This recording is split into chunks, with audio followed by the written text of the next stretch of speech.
Yes, hello guys, welcome back to my channel. I'm VJ and you are now watching another episode of my reaction for today. For today guys, I'm going to react on another series of this What Nobody Understands About SB19. So was done with Stell and I'm going to react on about Ken. And this is still from CashualChuck. So I'm gonna watch it today guys. Let's go. Okay.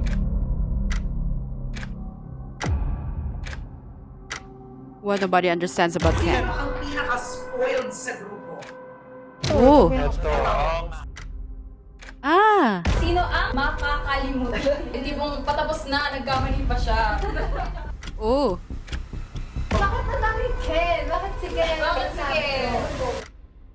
Please stop it. Oh. Oh. Oh, I didn't know that, Hannah. Si Ken pala yung parang pinaka-spoil something. Usually it's the Maknae, right? The youngest one. So in case of SB19, it should be Justin. So it's kind of new to me. So anyway,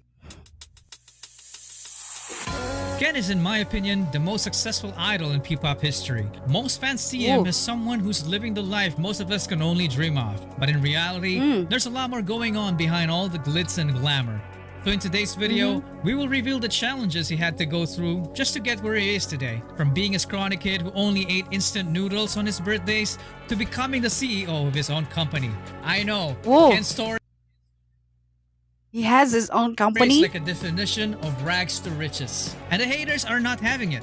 He quickly I didn't know that he has his own became company. one of the most polarizing figures in the P-pop industry. But before we talk about Whoa. all that, let's talk about his humble beginnings because it's straight up inspiring. Mhm.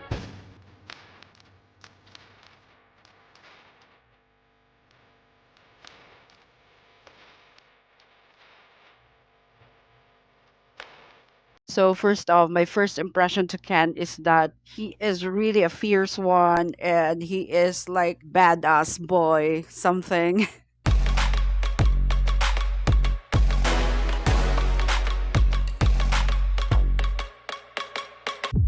It all started in Pagadian, Okay. Zamboanga del Sur. This is the Ah, I've actually been to Pagadian. It's a very beautiful city. It's actually called the Little Hong Kong of the countryside where Philippines. Felipe John Suson was raised. His mom wanted to Ah. name him Kenji, but his grandpa Felipe insisted to name him Philip. He was the youngest Oh. member of a family that barely had anything financially. They were very poor that instead of a cake on his birthday, all he gets is a plate of instant noodles. Life was so hard that having fried chicken was heaven for him, so it quickly became his all-time favorite. Because of this, both of his parents had to go overseas to find better paying jobs to support the education of Ken and Ah. his older sister. He had to be Okay, so both of his parents got taken abroad. under the care of his grandparents. He then grew up in a Hmm. church and his grandpa was the pastor. He was just a scrawny kid who likes mathematics I'm curious what church is that? and discovered drawing as his first talent. So he went on to become an editorial cartoonist in school. Wow. I could only envy, in my high school days, we have this journalism and those who are really good at drawing, what's this, caricature, something like that, they are, I think, I'm most envious of, such an amazing talent. Family gatherings in the Philippines always require a karaoke machine. Yeah. And Kent's extended family wasn't a stranger to that. He used to hide during these occasions because he was always I don't know why it's called extended family. Are the others, his aunts or uncles, are also living with them together? asked to sing. And their kids also. That's why it's called extended. So it's really a thing in the provinces, right? I was told by some sources that Ken had a very good singing voice as a kid but lost his confidence when puberty hit because it gave him an ultra deep voice which turned out to become one of his greatest assets in the future because of the dude named Pablo. I never thought na may mga tao talaga makapag-appreciate ng voice ko. Kasi hindi ako ganun ka Confident sa voice ko kasi yung range ko mababa lang tapos malalim yung boses ko. Ngayon, parang naging na-appreciate ko na yung boses ko dahil may mga tao nakaka-appreciate na. Nice. Anyway, his newfound love for music got him to learn his first musical instrument without anyone teaching him. So he ended Wait, that's actually like the left side, if I'm not mistaken. If if that video is not flipped, so it means to say that he is actually left-handed, especially in, playing the guitar. It's so hard. up becoming a southpaw guitarist, but later fixed it as he learned more. Mm.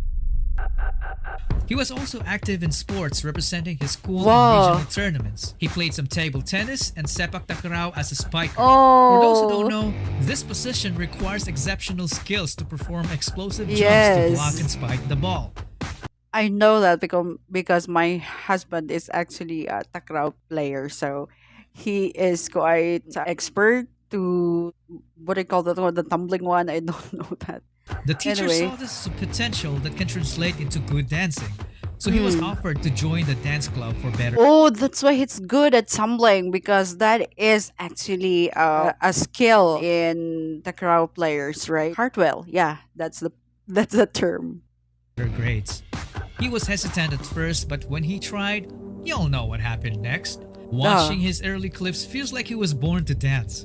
He was even hired by his school to choreograph some dance routines. He Wow. then moved to Cagayan de Oro to study architecture in college. He Oh, became a member of the dance crew that's so great.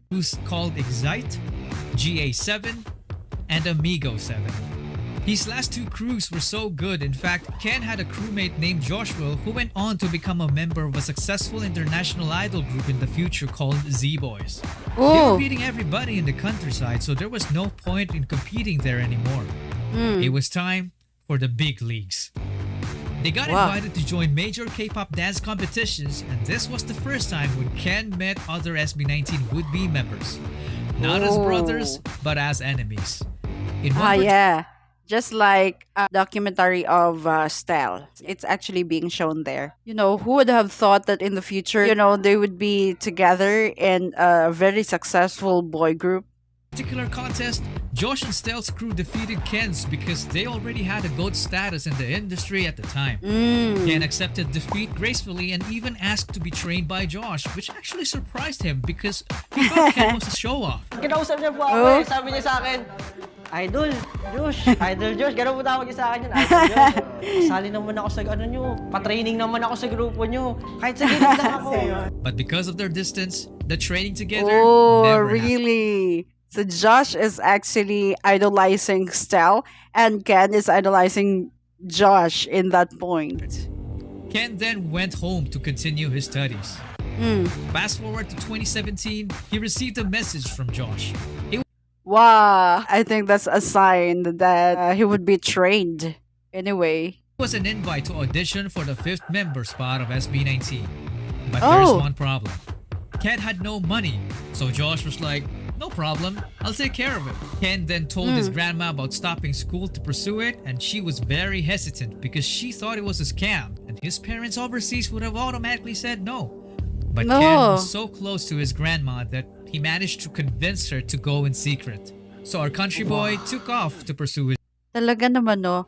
Pag lola kasi, I mean, they really, really love unconditionally their grandchildren. dreams. He had nothing with him except his phone, his clothes, and a 1,500 peso pocket money. This time Wow, what year was when that? he arrived at the airport, there was no crew. It was all him. So When I first went to Manila, it's like a maze, because sobrang laki ng airport, of course, at especially kung walang magsusundo sa'yo. I felt Can in this point. imagine how that must have felt. Anyway, he took a taxi to SBT Talent Camp, and of course, the drivers camped him. He had to pay Whoa. 600 pesos for a supposedly 150 peso trip. Ah, so frustrating. What a ripoff. Anyway, he finally met Nascam pa siya ng Josh 500, and the diba? boys and started training with them for a year while crashing into a distant relative's house to rest up. He slept on the floor, not with a comforter, but a banig. Because if he didn't, he would be homeless. Ken had no salary when he was still training, so he moonlighted as a small-time model to survive. Which is an experience that would play a big role in his future. The dude was literally fighting for his dreams every single day. So here comes 2018 when they finally debuted, and though it was a rocky start, they gradually progressed to become the greatest P-pop group God has ever created. If you want to know more about their story as a group, check out the SB19 story series I made. Links down in the description. You can also join the highest tier of our channel's membership if you're interested to be credited as one of the executive producers. So how did Ken become the most polarizing P-pop idol? Like, how is he either obsessively loved by fans or obsessively hated by bashers? Well, he has this persona of a badass dude what is who this? He has this persona of a badass dude obsessively hated by bashers. Phillips Bulan is a complete ripoff of Lace Lit. Ah, okay. So that was the time when he actually was criticized something and accused of plagiarism on Exos Lace Lit. Well, he has this persona of a badass dude who doesn't give a shit. And if you combine that with one of the many accusations thrown at him, then they got themselves a new P-pop villain in the making. But there's one thing in common between all those issues. They lack evidence. There are a few exceptions though, but you can't say a person is arrogant just because he looks cool and badass. The dude is even a softie. He tends to cry in interviews and emotional moments. His awkwardness as a kid is still there, and this TikTok clip says it all. Me and you and you and me, just us and your friend Steve. Do do do do do do do Steve. Do do do do do do Steve. Do do do do do do Steve. Do do do do do Steve. Do do do do do Steve. Ang cute. Do Steve. Do do do do Ang cute. Also, you can't just call a person lazy just because you've seen a few clips of him sleeping. I mean, isn't it a result of him working too hard? Being an idol and running your own clothing company at the same time is no joke. The dude only used to draw this aspiration, but now he made it Okay, so I get it. He has a clothing company. happen. He managed to build a company that sold out merch in just minutes. It's insane. Whoa. It's even rumored that his company is now worth more than $1 million. Whether it's true or not, it put an even bigger target on his back. And haters started coming up with even more ridiculous claims.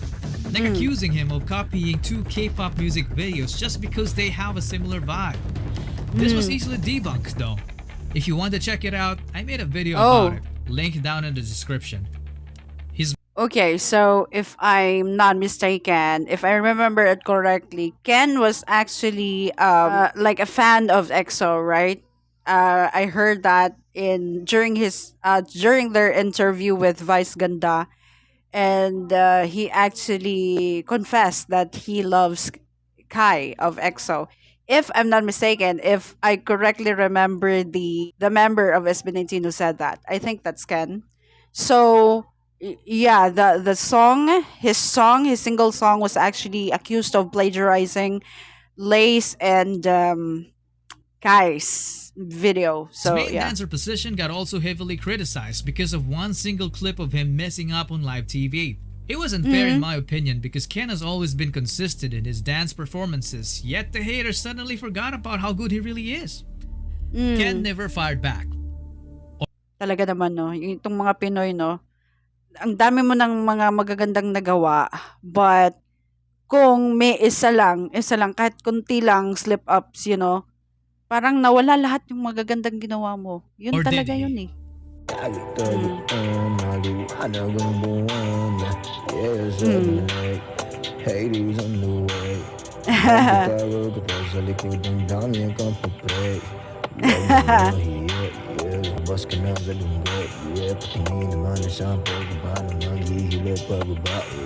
why does the poultry still exist and are still growing in numbers after all the bashing? Well, it's because he doesn't only have the alluring personality, but he also has the capability to back it up. Scratch that. Capabilities. What's crazy about Ken is that he has already shown us enough talent like his exceptional dancing and singing that is enough to fulfill a main vocal role. Saan darating mga salita na nanggagaling sa aming dalawa? Kung Ah, minsan ka, wag naman oh, sana. parang mas magaling pa to ah. That's a song of Ben and Ben. Aking sinta, ikaw lang bahanan at mundo. I know. I'm sorry, that's not Ben and Ben. That's actually Fourth of Spades, Mundo. Yet he still has a lot of secrets. I'm telling you, man, this guy is a living anime character. Yeah. Have you heard of an idol who is also a CEO? A dancer who is known for his aerial flips but never tells us that he can also breakdance. Whoa. A singer who writes and co-produces his own songs. Uh, he's actually a right-handed, but yeah. A musician that plays guitar, keyboard, drums, and can even beatbox. A fashion influencer. A man who plays sports Oh. like basketball, billiards, volleyball, badminton, table tennis, boxing, Ah. and sepak takraw with decent Oh, that's like everything, right? proficiency. A skater boy, an artist, a Oh, philanthropist, and most parang lahat na. Just like Stell, especially a man of faith. I initially thought that the Superior Sound brand was all about him, but I was quickly proven wrong when I found this Bible verse underneath his Bulan CD. Oh, Hebrews 1 5 to 14. The wow. entire passage is lengthy, but it all boils down to Christ being the superior of all beings. I mean, all of us have different religions. Some don't even have one. But I just respect people like him who stand firm behind their beliefs. Hmm. As of today, Ken has established himself as an arguably the most successful P-pop idol and the richest among his co-members. That is just the beginning. Oh, I got chills. I didn't know that. I mean, I would have thought that Pablo is the richest of them all, but it's actually Ken. They're still on their way to introducing Filipino music to the world through the US as of the making of this video. Hmm. And his group SB19 is the first one to ever do it. So what did we Hmm. learn about Ken's story? For me, it was his persistence and willingness to take risks. Hmm. Have you ever noticed that sometimes it's your loved ones that said no to your aspirations? Because, they care about you. They don't want you to fail and all that. Do you know how many people have had visions, ideas, and huge career moves that they were about to do, but they allowed the word no to stop Hmm. them? For all I know, you might be one of those people. The difference with Ken is that he never gave the power to the word no. It was his Yeah. own grandma who tried to stop him, but he continued. Yes, haters exist, but he didn't reject his own ideas just because they rejected his ideas. Hmm. Haters hate because they feel small when your ideas start turning into reality. Hmm. He once said in an interview that success is the best revenge, so he stopped killing them with kindness. To this day, Ken has been torturing them with success. I love that. I love that ender. Okay, so that's it, guys. That's what nobody understands about Ken of SB19. I've learned a lot from it, from since the beginning until the end. There are a lot of trivia on Ken. He is the richest one, is a CEO of a clothing brand. He loves a lot of, he's so athletic. And on top of that, he is so religious. God fearing, and that is what's most important to it. In the ender, of course, he just stopped the hatred.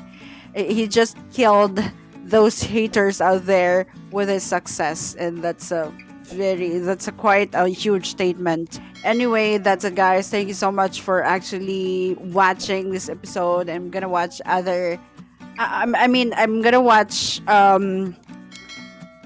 this series. I think One Nobody Understands about Josh in my next episode. For now, guys, thank you and bye bye.